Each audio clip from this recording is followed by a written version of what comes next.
मजा आया। और मैं ये जो मजा है हिंदुस्तान के हर व्यक्ति को देना चाहता हूं। तो चलिए शुरू करते हैं। तो अब एक नया बवाल शुरू हो गया है। आम आदमी पार्टी की तरफ से जो कार्ड बांटे गए थे उसको लेकर उनके ही सरकार के 2 विभागों ने एक विज्ञापन जारी कर दिया और कहा कि यह तो धोखाधड़ी का मामला है, इस तरीके की कोई स्कीम ही नहीं है। पहले शहजाद पूनावाला, यह किस तरीके का एडवर्टाइजमेंट निकाला गया है? आम आदमी पार्टी कह रही है कि जो एलजी है उनके कहने पर ये इस तरीके का एडवर्टाइजमेंट निकाला गया। ये योजना तो पब्लिक कर सकते हैं ना, बोल सकते हैं ना जाके कि भाई हमारी योजना है, आप इस पे एनरोल करिए करके पार्टी की तरफ से, या उस पर दिक्कत है?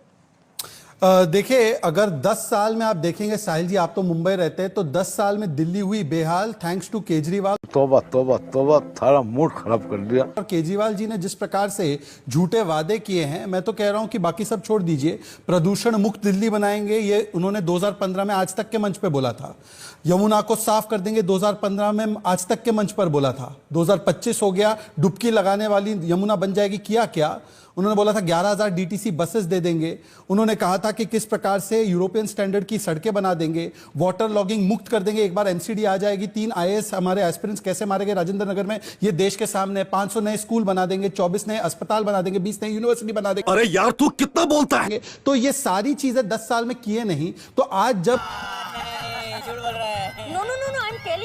प्यारे बच्चों, जो कुछ करना था कर लो, अब्बू आ रहे हैं। इतना हिसाब हमसे मांग रहे हैं। काला धन लाके जहाज में भर भर के, बैलगाड़ी में भर भर के लाने की बात कही थी इन लोगों ने, और कहा था हर खाते में 15 लाख आ जाएगा। साहिल जी ने आपके खाते में आया ना, हमारे खाते में ना, जो बीजेपी के प्रवक्ता बोल रहे थे उनके खाते में आया। अब सुनिए हमने क्या घोषणा दिल्ली में की है और क्या पूरा किया। 1 मिनट में साहिल भाई पूरी कर लूं बात। केजरीवाल जी ने कहा बिजली फ्री देंगे, दिया। कहा शिक्षा फ्री देंगे, दिया। कहा इलाज फ्री देंगे, दिया। कहा महिलाओं के लिए बस की यात्रा फ्री करेंगे, किया। कहा बुजुर्गों की तीर्थ यात्रा फ्री करेंगे, किया। कहा फरिश्ते स्कीम लागू करेंगे, किया।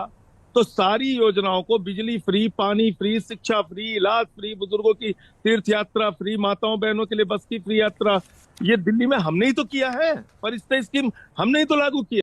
बात तो सही है। नहीं लेकिन संजय जी, सवाल यही नहीं, लेकिन बुजुर्ग विरोधी भाजपा जो महिलाओं के खिलाफ है, मिडिल क्लास के खिलाफ है, बुजुर्गों के खिलाफ है, हमने अपने चुनाव की एक संजय जी, लेकिन मुख्य सवाल यहां पर आता है ना, मैं अपनी बात पूरी कर लूं, फिर आपके एक सवाल का जवाब। मुख्यमंत्री के 2 विभागों से इस तरीके का विज्ञापन निकलता है, ये आप किस तरीके से देखते हैं? मुख्यमंत्री के 2 विभाग है, बार बार बीजेपी कह रही है कि भाई मुख्यमंत्री के 5 जो विभाग है वहां से ये विज्ञापन निकल रहे हैं।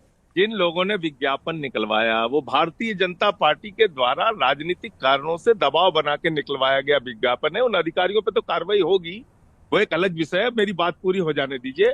ये दोनों हमने चुनावी गारंटी दी है, और दिल्ली की महिलाएं कह रही हैं कि केजरीवाल को मुख्यमंत्री बनाएंगे, वो हमारे खाते में हर महीने 2100 रुपए भेजेंगे। दिल्ली के बुजुर्ग कह रहे हैं कि संजीवनी योजना दिल्ली में जरूर लागू होगी, मुख्यमंत्री बनने के बाद केजरीवाल जी जरूर लागू करेंगे। और 60 साल के ऊपर के बुजुर्ग, जिनको कई बार उनके बच्चे छोड़ देते हैं, इंश्योरेंस कंपनियां उनका इंश्योरेंस नहीं करती हैं, ऐसे बुजुर्गों को, चाहे वो प्राइवेट हॉस्पिटल में हो या गवर्नमेंट हॉस्पिटल में हो, लाखों का खर्चा हो तब भी इलाज कराएंगे। अब बुजुर्गों के इतने खिलाफ क्यों है बीजेपी? माताओं बहनों के इतने खिलाफ क्यों है बीजेपी? अभी वो बीजेपी के प्रवक्ता पूछ रहे थे, उनसे आप पूछिएगा कि भैया तुमने तो 15-15 लाख देने का वादा किया था। पंजाब में हमने बिजली फ्री किया, नहीं, पंजाब में हमने 30-30 साल संजय सिंह जी, नहरों में पानी नहीं आ रहा था, सवाल तो संदीप दीक्षित भी उठा रहे थे। पंजाब में हमने संदीप दीक्षित भी सवाल उठा रहे थे, और यही सवाल संदीप दीक्षित भी उठा रहे थे कि सरकार होते हुए पार्टी की तरफ से फॉर्म क्यों भरे जा रहे हैं? जैसे महाराष्ट्र में, चलिए 15 दिन में महिलाओं को पैसा बांटना शुरू कर दिया, आपकी सरकार चल रही है, अभी तो कोई यहां पर चुनाव की घोषणा हुई नहीं है, आप अभी भी पैसे दे सकते हैं। झारखंड के चुनाव में आप गए थे? संदीप दीक्षित भी वही सवाल उठा रहे हैं। साहिल भाई, झारखंड के चुनाव में आप गए थे क्या? जो रिपोर्टर आपका गया था उससे पूछिएगा गोगी दीदी योजना क्या है। गोगी दीदी योजना का फॉर्म भरवा रही थी भारतीय जनता पार्टी। अब इनसे पूछिए कि वहां आप अपराध कर रहे थे क्या? फॉर्म भरवा रहे थे? अरे भाई, रिकॉर्ड चाहिए हमें मालूम होना चाहिए कि दिल्ली में कितनी महिलाएं हैं जिनको 2100 रुपए देना है। उसके हिसाब से हम 2100 रुपए के हिसाब से बजट का प्रावधान करेंगे अगली सरकार बनने के बाद, केजरीवाल जी के मुख्यमंत्री बनने के बाद। कितने बुजुर्ग हैं जिनको संजीवनी स्कीम चाहिए, उसके हिसाब से हम अपना बजट रखेंगे। तो जिन लोगों को कुछ नहीं करना है वो रजिस्ट्रेशन नहीं कराएंगे, वो रिकॉर्ड नहीं रखेंगे, लेकिन जिसको करना है वो तो काम करेंगे। हमारी पार्टी के कार्यकर्ता जा रहे हैं, लेकिन दोबारा रजिस्ट्रेशन तो करना पड़ेगा ना सरकार आने के बाद। हमारे पास रिकॉर्ड तो होने अगर चाहिए। सरकार आती है तो दोबारा हाँ, रजिस्ट्रेशन बिल्कुल। करना पड़ेगा। हमारे पास उसका रिकॉर्ड भी मौजूद होगा और सरकार भी काम करेगी। हमारे पार्टी के पास भी उसका रिकॉर्ड होगा कि भाई इतने लोग हैं, इतने जरूरतमंद हैं, इतना बजट चाहिए इसके लिए। तो 1000 संजय रुपए जी, के हिसाब आखिर से में अलग बजट चाहिए। और जब संजय जी, आखिर में 2100 रुपए के एक हिसाब संक्षेप से में अलग आपसे बजट जवाब चाहूंगा, आखिर में संक्षेप में जवाब चाहूंगा। आपने कहा कि भाई, आपने कहा कि उन ब्यूरोक्रेसी पर बीजेपी का दबाव था, तो अगर इसी ये दबाव तो वैसे भी रहेगा, एलजी भी वही रहेंगे, मोदी भी वही रहेंगे, अमित शाह भी वही रहेंगे, तो फिर किस तरीके से सरकार चलाएंगे आगे जाकर आप? साहिल भाई, इन्हीं दबावों में हमने मोहल्ला क्लिनिक पास करा के दिखाया है, सीसीटीवी कैमरे पास करा के दिखाया है, इन्हीं दबावों के बीच में हमने बिजली फ्री करके दिखाया है, पानी फ्री करके दिखाया है। हमें दबाव में काम करने की आदत भी बन गई है और तरीका भी मालूम हो गया है, तो इसलिए हम उसको करके दिखाएंगे। आप देखिए, लोग नोट बांट रहे हैं, चुनाव के पहले नोट बांट रहे हैं, 1100 रुपए दे रहे हैं कि हम नोट के बदले वोट खरीद लेंगे। तो ये दिल्ली में शुरू कर दिया गया है, चुनाव आयोग के नाक के नीचे हो रहा है। केजरीवाल जी के क्षेत्र में प्रवेश वर्मा नोट बांट रहे हैं। तो ये भारतीय जनता पार्टी का चरित्र है।